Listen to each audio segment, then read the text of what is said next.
جبریل کو حق تعالیٰ کہتا ہے کہ کس کو دوزخ میں رکھا ہوا ہے؟ وہ کہتا ہے دوزخ میں کوئی بھی نہیں، جتنے تھے نکلنے کے قابل وہ سارے نکل گئے۔ حق تعالیٰ کہے گا، آواز آ رہی ہے، یا حنانو یا منان، اے مہربان ذات مجھے بھی بچا۔ حق تعالیٰ جبریل کو کہتا ہے کہ ذرا عرش کے ساتھ سر لگا دو، کان لگا،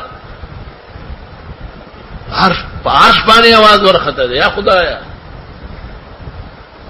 جبریل بھاگتا ہوا جہنم کی طرف جاتا ہے، اور جہنم کے تمام فرشتے، خاص کر وہ مالک جو جہنم کا بڑا دروغہ ہے، وہ چیف سیکرٹری ہے، وہ کہتے ہیں ایک ایک فرد جو داخل ہوا باہر گیا، اور کتنی دیر میں وہ گھڑیاں، وہ سب مجھے یاد ہے، ایسا کوئی آدمی نہیں۔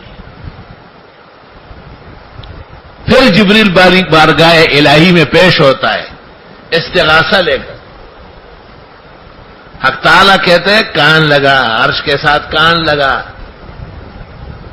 کان لگاتے جبریل رونے لگتا ہے، فریاد آ رہی ہے، کیا کہہ رہا ہے؟ کہ یا حنان و یا منان۔ پھر وہ جاتا ہے 3-4 دفعہ مالک النار کی طرف، اور اس کو کہتا ہے تیری بھی عزت اس میں ہے اور میری بھی، کہ بد نکالو کہاں ہے، کس طرح چھپایا ہوا ہے۔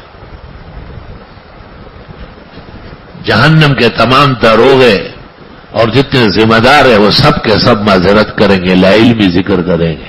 حق تعالیٰ کہیں گے جہنم کے قعر میں، بالکل تہ میں، کیڑے کی شکل میں ایک انگارہ ہے، اس کو اٹھا لو۔ وہ انگارہ وہی ہے، یا حنان یا منان والا ہے۔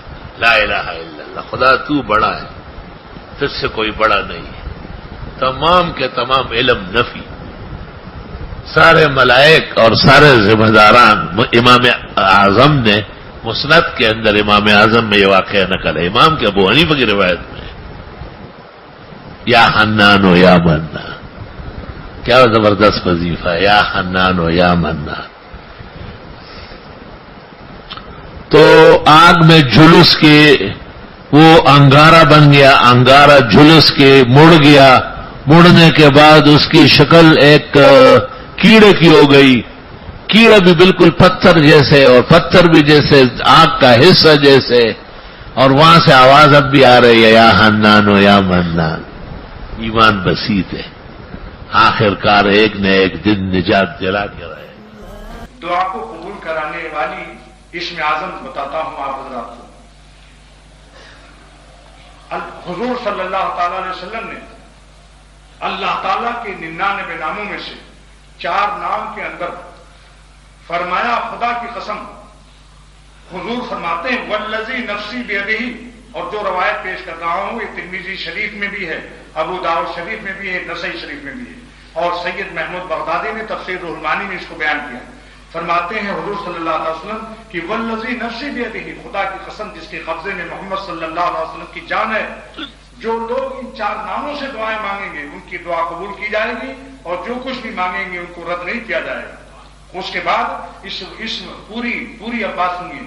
حضرت انس رضی اللہ تعالیٰ عنہ راوی کہتے ہیں کہ ایک شخص نے نماز پڑھی 2 رکعت، اس کے بعد اس نے یہ دعا مانگی، اللہم انی اسألک بأن لک الحمد لا الہ الا انت المنان بدیع السماوات والارض ذو الجلال والاکرام یا حی یا قیوم۔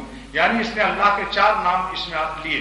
نمبر 1 کیا ہے، گن لو نہیں تو بھول جائیں گے آپ۔ نمبر 1 منان، نمبر 1 منان، نمبر 2 بدیع السماوات والارض، نمبر 2 بدیع السماوات والارض، نمبر 3 ذو الجلال والاکرام، نمبر 4 یا حی یا قیوم۔